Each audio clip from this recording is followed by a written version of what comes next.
DocuSign provides the core e-signature capability that many people are familiar with and allows you to transact easily online for things that used to be paper-based with a lot of manual process. So people can effectively put their signature, and it is a signature. I mean, it looks like a signature.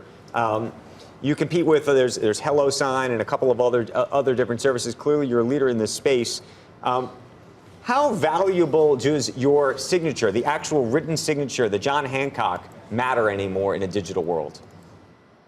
Well, I think the signature as the manifestation you're talking about in a written format is less important. It's really the identification we do to determine who it is that's creating that electronic signature, and that's the real value for our customers. It allows them to make their business easier to work with, and it allows them to move much more quickly. And those are the core benefits about moving to the electronic signature from the old paper-based and manual process. So Dan, DocuSign's been around a long time. And again, I have the privilege to sit on your board. One of the great things that you're doing is you're pivoting to what's called a system of agreement, from just being a signature company and a really strong presence in like real estate. So talk a little bit about what this system of agreement is. Absolutely, Maggie. I think if you see what happened in the past, people love the e-signature process. And one of the things that's great about working at DocuSign is, you meet people and they say, I love DocuSign. We call them actually Docu-Love stories about how we made it easier for them to get that signature.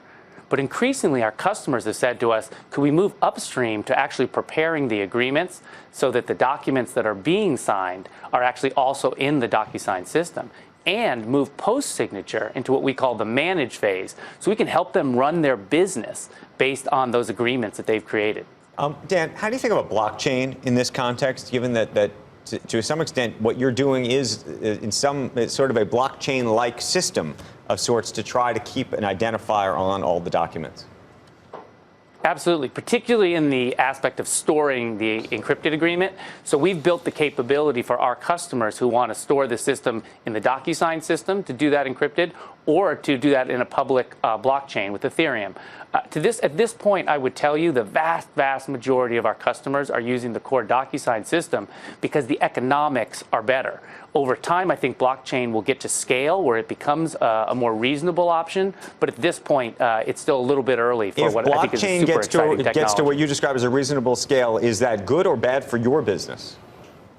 Well, I think it's great for the operations of our business because it gives us the alternative to have a low-cost system for that storage of the encrypted signature. But I think from a standpoint of the future blockchain, I think it's going to be much broader than just the storage. So we're pretty excited about what that technology could provide going forward. So Dan, you went public 5 months ago, and then you took a very unusual step over the last several weeks and went out and did a follow-on and a convert. Talk a little bit about why you did that. Well, two separate reasons. I mean, there was an efficiency to do the roadshow together, of course, and that's why in the end we did it that way. But from our standpoint, the motivations were different. The first was we wanted to have an orderly disposition of the shares that were owned by our private company investors so that the public company investors wouldn't see a huge amount of shares all come at one time of a lockup.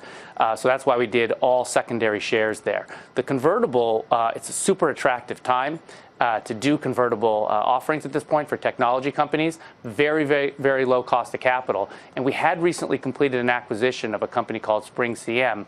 So we looked at it as an opportunity to top up our cash position.